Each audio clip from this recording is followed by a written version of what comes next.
Sí, sí se escucha. ¿Sí? Parece que tengo bastante inestable mi internet, había funcionado toda la mañana súper bien y ahora no quiere funcionar muy bien. ¿Hasta qué parte me escucharon antes que tuviera que cerrar mi sesión? Estaba hablando de la literatura, de la psicología, algo así, Ah, ya. creo.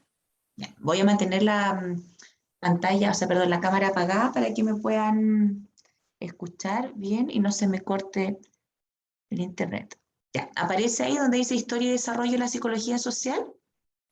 Sí, Ya, perfecto.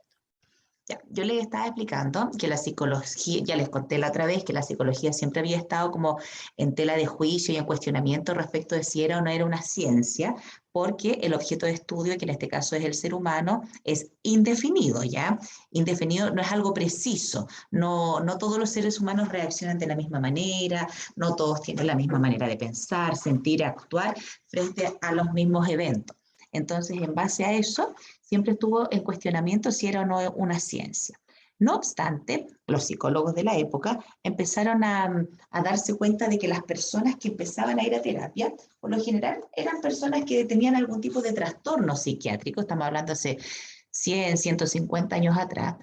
Entonces, estos trastornos psiquiátricos, claro, tenían que ver a veces justamente con temas, no sé, las mujeres eran medias neuróticas, temas con la maternidad, algunas cosas con el tipo de violencia que se vivía a nivel familiar, frustraciones. Claramente sí habían un indicador bastante alto de trastorno psiquiátrico. Los trastornos psiquiátricos siempre han estado como más vinculados a las condiciones de vida, a la depresión, los cuadros obsesivos compulsivos, todos esos fenómenos patológicos que después dan paso a una literatura bastante extensa porque se hace investigación de estos fenómenos y se empiezan a establecer como manuales, es decir, la gente que presenta cierta característica o cierto tipo de trastornos o de síntomas obedece a gente que tiene un trastorno límite de la personalidad, gente que tiene un trastorno disociativo de la personalidad, gente que tiene un cuadro de esquizofrenia. Ya empiezan a aparecer tipologías de enfermedades mentales categorizadas, por supuesto, y con una serie de comportamientos o síntomas a la base que permite hacer estos diagnósticos. No obstante, en algún minuto llama la atención que hay ciertas dinámicas que presentan las personas en estas terapias, pero que tenían que ver con el mundo laboral, ¿ya? Entonces, ella no solamente bastaba con investigar e indagar la historia del sujeto a nivel individual, sino que había que verlo a nivel más colectivo. Es decir, el sujeto, si bien es una persona que va a terapia de manera individualizada, ese sujeto está dentro de un contexto, y este contexto puede ser el grupo familiar o puede ser, en este caso, un organismo aparte del grupo familiar que puede ser el trabajo. Entonces empiezan a aparecer los primeros libros, como el año 1900, 1908, que justamente hablan de la psicología social, es decir, de fenómenos psicológicos que no solamente afectan a una persona, sino que afectan a un grupo de personas y que empieza a llamar la atención, en particular del sociólogo Ross y de otro psicólogo que es McDougall. ¿Ya? Ellos son como los primeros que empiezan a indagar en el comportamiento humano, pero en grupos. Y obviamente que todo lo que es investigación en el área de la psicología no se puede desarrollar en un año o en 2 años, sino que hay que hacer una investigación durante muchos años para observar determinados comportamientos y a raíz de esa observación ir estableciendo categorías, tipologías y ciertos tipos de hipótesis que al final se van comprobando, pero pasan muchos meses, muchos años antes de que eso se pueda constituir en algún tipo de teoría, ¿ya? Entonces, más o menos 10, 12 años después, en 1921, aparece la primera publicación específicamente destinada a hablar de lo que era la psicología social, ya obviamente basada en estas investigaciones previas. Entonces ahí aparecen estos otros teóricos que son Perman y Cosby, y ellos plantean, ¿verdad?, que los fenómenos sociales obedecen a ciertos rasgos que tienen las personas y que al agruparlos se empiezan a manifestar en determinados comportamientos. Ya en 1924 aparece el primer texto de psicología social de Alport Y este texto va hablando de la experimentación y del tipo de investigación que se hacen en los grupos de personas para poder ir teniendo estas hipótesis, que las hipótesis cuando una vez que son comprobadas dan paso a la construcción de las teorías. Las teorías son en el fondo un grupo de hipótesis que en algún minuto se formularon, para las cuales se realizó una investigación y después se sacaron ciertos tipos de resultados y de conclusiones, entonces ahora pasan a ser parte de una teoría. Entonces, por ejemplo, así aparece la teoría, perdón, de la personalidad psicoanalítica, la teoría conductista, la teoría motivacional, que son distintas teorías que se van en el fondo construyendo en base a estas hipótesis que se van formulando en algún momento. Y lo mismo empieza a aparecer en el ámbito de la psicología social. Son fenómenos que se van dando como en paralelo, ¿ya? Porque va de década en década, porque como les explicaba recién, hace 100, 150 años atrás no teníamos el mismo nivel de tecnología que tenemos en la actualidad, por ende se demoraba mucho más en hacer las investigaciones. Entonces ya en los años 30 empieza a avanzarse un poco más en todo lo que es la historia de la psicología social y empiezan a aparecer otro tipo de investigaciones en donde, por ejemplo, se habla de las normas sociales, es decir, cómo los sujetos se adecúan a ciertos contextos, haciéndose parte de ciertas normativas y, por supuesto, empiezan también a elaborarse todos los análisis de los juicios, prejuicios y de ciertas conductas de los individuos que pueden ser facilitadoras y potenciadoras o pueden ser restrictivas. Por eso, cuando estábamos hablando hace unas semanas atrás de las generaciones, íbamos vinculando esto de cuando yo les decía de ejemplo que las abuelas, por ejemplo, de repente dicen, oye, ¿no? Que te vas a juntar con ese tipo que es aquí, que tiene el pelo de esta forma y que se viste de negro, entonces ese gallo debe ser medio malo y un montón de juicios y de prejuicios, pero la idea era en los años 30 ver cómo esos prejuicios impactaban en las dinámicas sociales de las personas, ¿ya? También en esta época empieza a aparecer ya el tema del liderazgo, es decir, cómo ciertos tipos de liderazgo empiezan a influenciar o a no influenciar sobre la productividad de los sujetos. Hay que pensar que hace 100 o 150 años atrás, las empresas o las fábricas estaban orientadas a todo lo que era producción. El área de recursos humanos, por así decirlo, se enfocaba más en tener gente para trabajar en las fábricas, más que para desarrollarse, hacer planes de carrera, formarlos, entrenarlos. El foco era meramente productivo, con condiciones muy inhumanas, jornadas de trabajo muy extensas, un salario muy paupérrimo y, por supuesto, sujetos que en el fondo eran vistos, o sea, se veían a sí mismos más bien como un elemento solamente para fabricar ciertos tipos de productos. Ellos no daban opinión, no eran sujetos que interactuaran con la jefatura, que se involucraran en los procesos, sino que era, a mí me pagaban por venir a dar de martillazos a un tipo de fierro, entonces yo todos los días voy y martillo de la misma manera ese fierro para que quede como lo espera la jefatura. No había mayores análisis ni nada. Y había obviamente un estilo de liderazgo muy maltratador, en donde la descalificación era súper fuerte. También había violencia física y psicológica hacia los trabajadores. Y después, obviamente, empiezan a aparecer todas estas teorías. Cuando se hacen las investigaciones, empiezan a evidenciarse los rasgos de un líder versus los rasgos de otro líder y cómo esos rasgos impactan en la psiquis de los sujetos y, por supuesto, en la emocionalidad, en la forma de pensar, en la forma de actuar y, por supuesto, en la productividad, ¿ya? Entonces, sí, vuelven a pasar una serie de años hasta que, demos un segundo, chiquillos, por favor.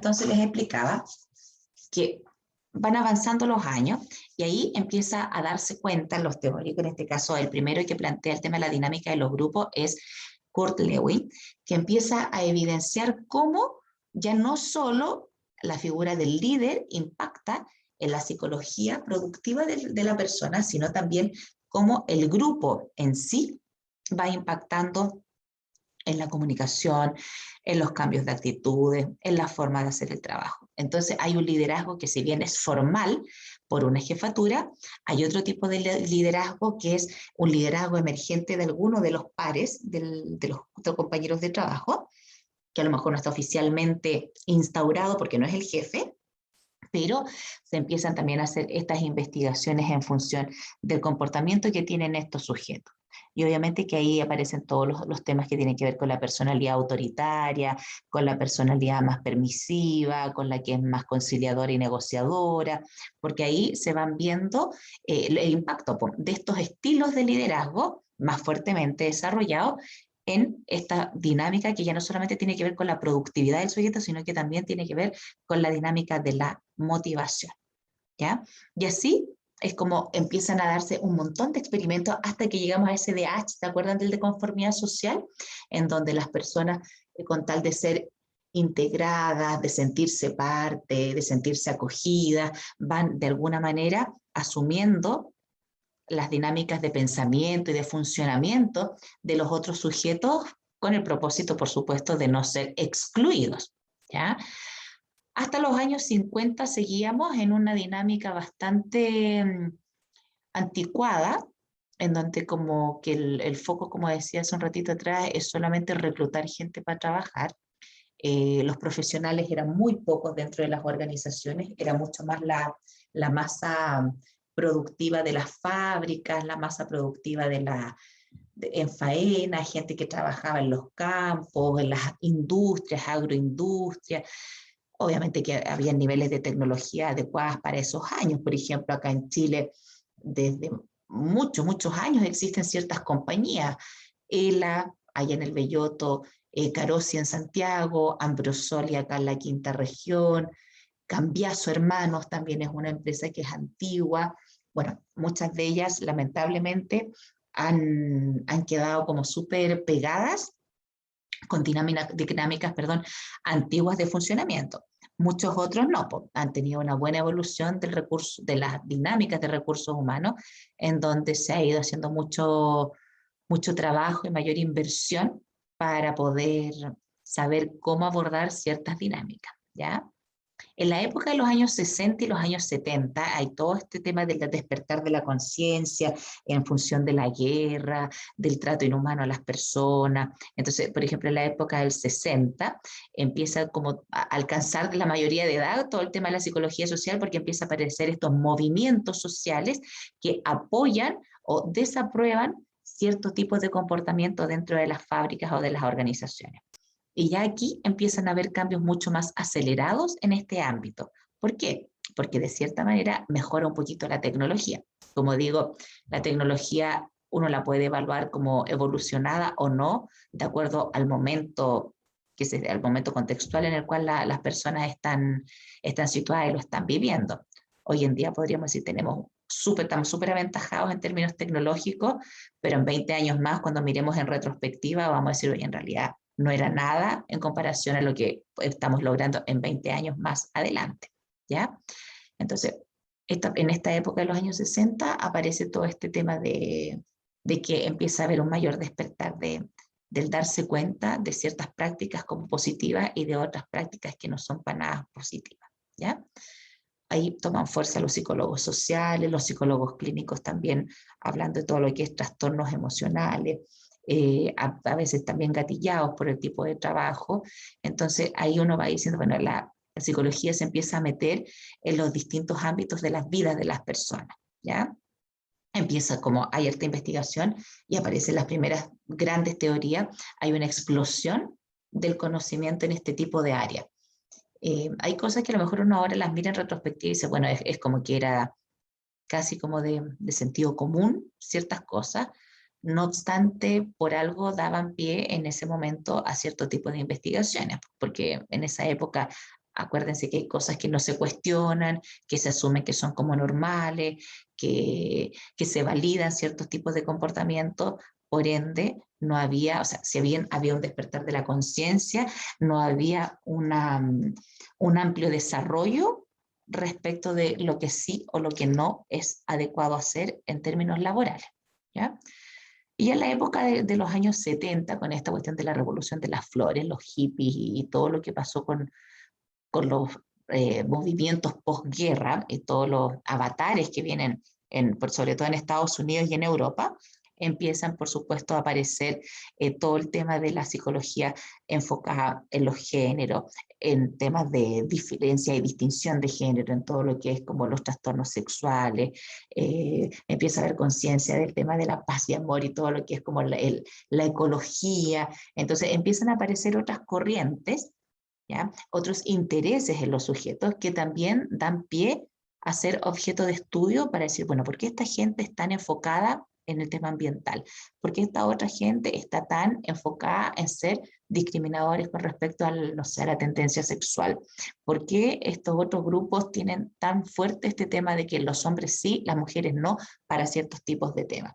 Y ahí empieza también ya a ver cómo, se fijan que va apareciendo un nuevo concepto dentro de las teorías y dentro de los objetos de estudio de los psicólogos sociales, que ya no tiene que ver solamente con aspectos laborales, motivación, influencia, liderazgo, sino que empiezan a aparecer estos otros temas que mencionaba recién, también como parte importante del desempeño de los sujetos dentro de la vida laboral.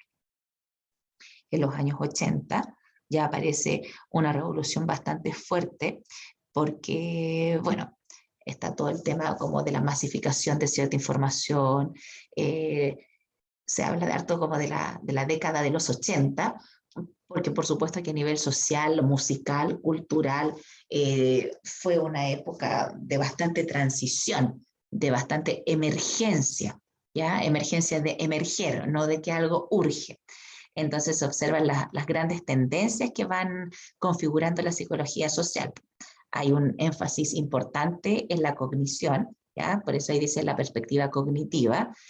Todo lo que tiene que ver con lo cognitivo tiene que ver con la forma de aprender y con lo intelectual.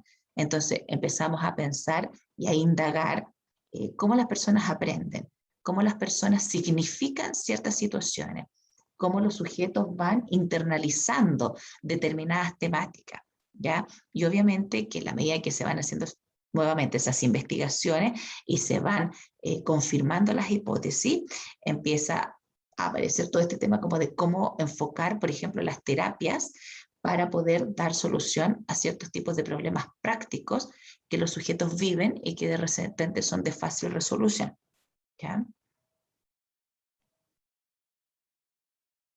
En esta época también, que en la época de los 80, aparece con mucha fuerza el tema de la legislación laboral.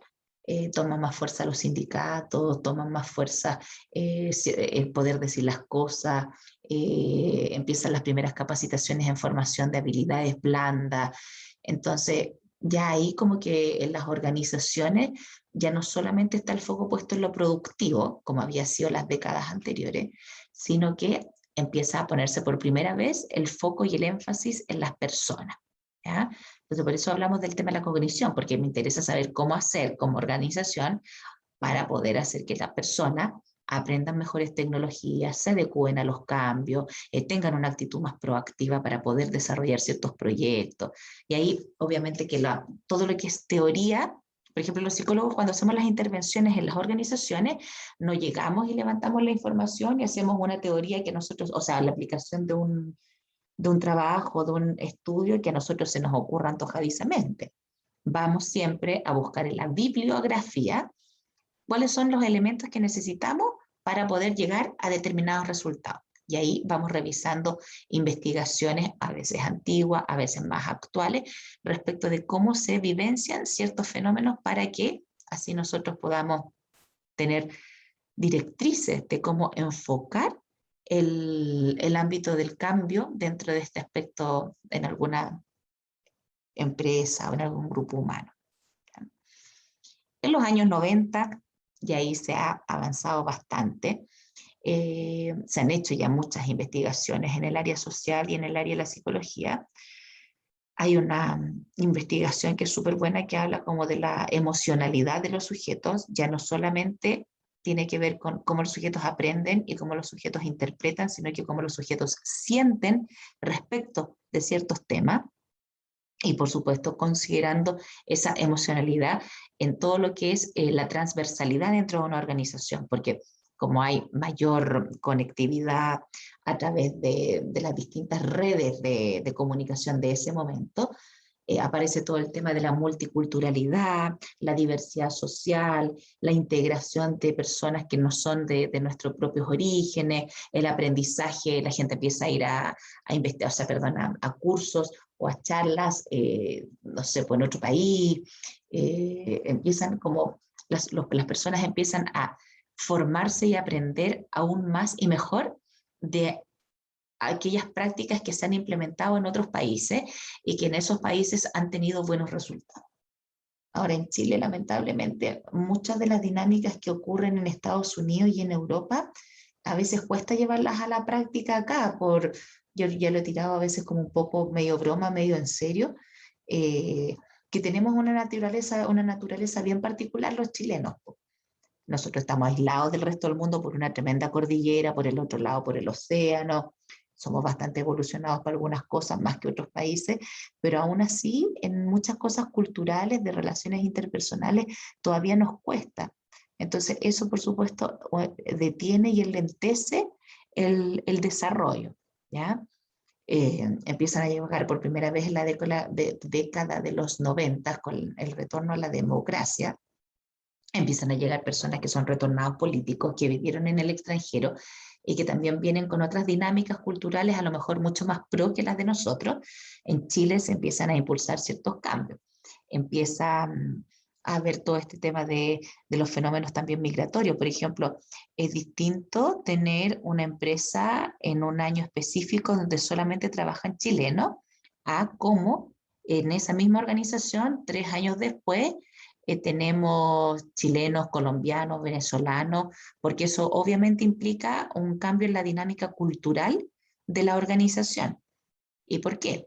Porque las personas traen hábitos, traen formas de enfrentar el mundo del trabajo distintas.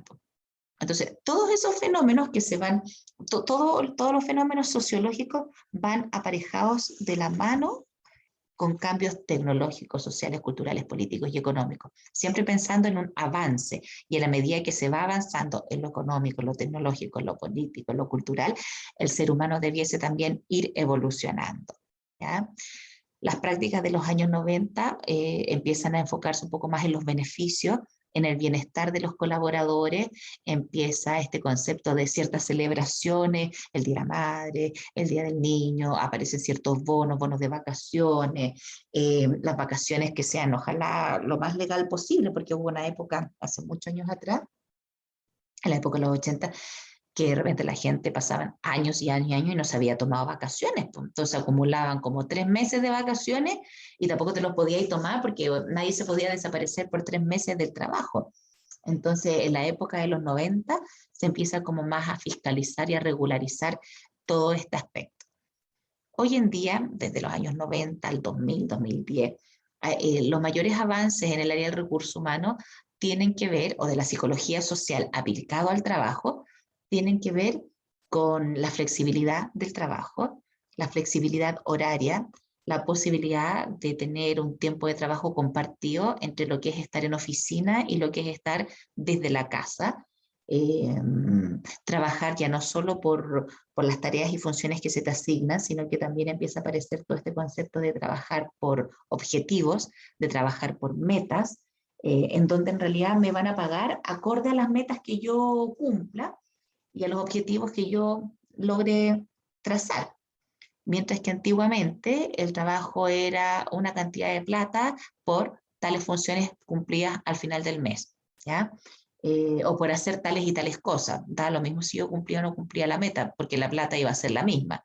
En este otro caso empieza a haber como un cambio para que la gente se sienta mucho más motivada, porque en el fondo mientras la gente más da y más se le paga, se supone que aumenta la motivación, ¿ya? También se le da fuerza a todo el tema del buen trato, de la buena comunicación, del ser asertivo, del enfocarse en que no siempre la gente en el grupo de trabajo van a reaccionar todos de la misma manera, sino que algunos van a ser más lentos, otros más analíticos, otros un poco más retraídos, algunos más extrovertidos. Entonces empieza a tomar también fuerza esta diversidad de la que hablaba hace un ratito atrás, o que la mencioné, porque en un grupo humano no todos podemos ser iguales. Mientras que en los años 1920, 1930 daba lo mismo, ojalá fueran todos iguales y todos iguales al mejor trabajador o al más maltratador. Incluso en esa época, cuando había un jefe que era súper perro, súper paco, maltratador, pero lograba el éxito porque era jefatura, por lo general ese era el comportamiento que tendían a imitar los jefes más chicos, o sea, los cabros que eran más jóvenes y que también les tocaba enfrentar tareas o funciones de jefatura, ¿ya? Porque en el fondo imitaban, mientras que en la actualidad lo que se busca es no imitar ciertas prácticas laborales con el propósito de que siempre se vaya mejorando. Ahora, de repente, en la actualidad, hay con esta cosa de la flexibilidad, del no poder decir las cosas, del no poder llamar la atención, se fue como el área de recursos humanos un poco al chancho y como al otro extremo, pues, en donde no se puede decir nada porque todo es posible demanda, posible denuncia, posible molestia o queja del trabajador. Entonces ahí como que ha costado un poco mantener el equilibrio respecto de ciertas prácticas laborales que la gente igual debiese cumplir, ¿ya? Parecido a esto que les conté hace unos días atrás en este grupo humano donde dos personas habían empezado a hablar mal del jefe, todos odiaban al jefe cuando yo llegué a hacer la intervención y al final echaron a estas dos personas y después en el fondo todos amaban al jefe, como el jefe nunca había sido como supuestamente todos decían al principio que era. Entonces ahí nosotros nos vamos dando cuenta de lo potente de la influencia de las conversaciones de las personas, eh, cuando las personas son mucho más frágiles, y todo esto tiene que ver con dinámicas de la psicología social. ¿Ya? Lo mismo pasa en los grupos en las universidades. ¿Qué grupos son los que les va mejor o son más exitosos? ¿Y cuáles son los grupos que de repente sacándose harto la mugre no logran sacarse buenas notas, no logran salir adelante? Yo no podría decir que el grupo de trabajo son todos lesos, pues no, eso no aplicaría. Pero a lo mejor hay ciertas prácticas, una organización interna del equipo que no está aportando para que ese grupo sea exitoso en términos, por ejemplo, de rendimiento académico. ¿Ya? Ahora, la psicología social, así como explicada en esta pequeña presentación, van haciendo investigaciones en distintos ámbitos, familia, comunidades, eh, organizaciones, instituciones, porque las organizaciones por lo general obedecen como a las empresas privadas. Las instituciones obedecen, a las instituciones, o sea, a los grupos humanos laborales públicos. Y uno puede lograr ver y observar desde fuera una distinción entre empleados públicos, empleados privados, dinámicas de trabajo de organizaciones públicas, dinámicas de trabajo de organizaciones privadas. ¿Ya? Pareciera ser que las organizaciones privadas han hecho un esfuerzo y han invertido aún más en sus políticas de recursos humanos para que se tengan mayores y mejores desarrollos en esa área versus lo que se ha implementado en las políticas públicas. Ahora, así como que a mi modo de ver desde fuera, creo que las organizaciones públicas en la actualidad tienen tanta burocracia interna y hay ciertos procesos que son tan lentos, por ende el cambio también es lento, que eso mismo retrasa modernizarse y actualizarse en los grupos humanos, en las organizaciones públicas. A diferencia de lo que ocurre en las organizaciones privadas, que tienden a ser menos burocráticos, los cambios pueden ser mucho más rápidos, las decisiones se pueden tomar también mucho más rápidas, y eso por supuesto impacta en que la organización va evolucionando a un ritmo mucho más acelerado, por ende las personas también van aprendiendo, creciendo y desarrollándose de una manera más rápida.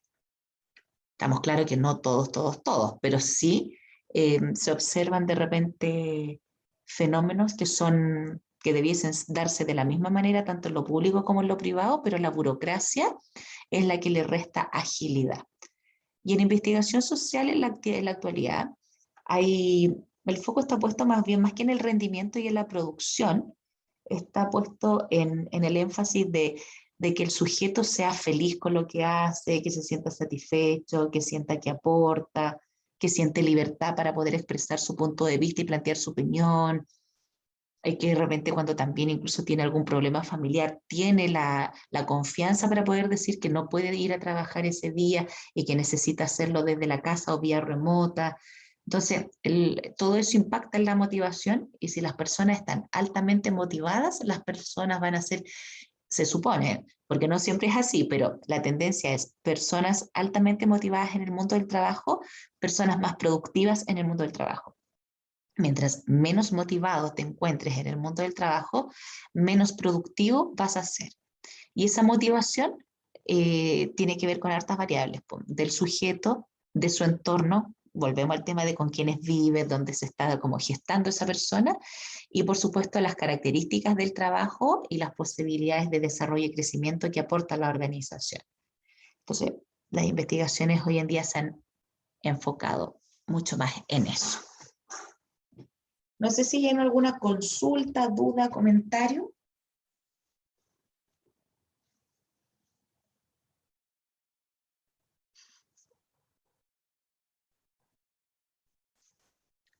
¿No?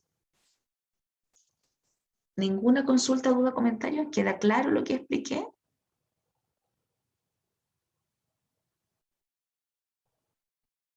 Ok. Yo tengo un texto que esto va a ser ya parte del segundo trabajo que ustedes van a desarrollar con el mismo grupo con el que estuvieron y les voy a presentar una serie de temas. No sé si se las voy a presentar para que ustedes se inscriban o voy a asignárselos, pero ese trabajo sí va a implicar que se tienen que leer como grupo un texto. El texto va a tener unas unidades, por ejemplo, teoría gestáltica en la organización, teoría conductista en la organización. Y a cada grupo le va a tocar realizar una disertación respecto de esa temática, ¿ya? Así que eso es probable que ya lo pueda tener para mañana, para entregárselos, para que también puedan ir, en este caso, desarrollando ese segundo trabajo. Por eso vuelvo a preguntar, ¿alguna consulta, duda, comentario?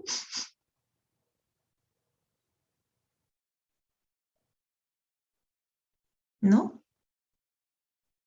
Muy bien, chiquillos. Entonces, quedamos hasta acá y nos estaríamos viendo con ustedes mañana en la tarde. Voy a dejar de grabar.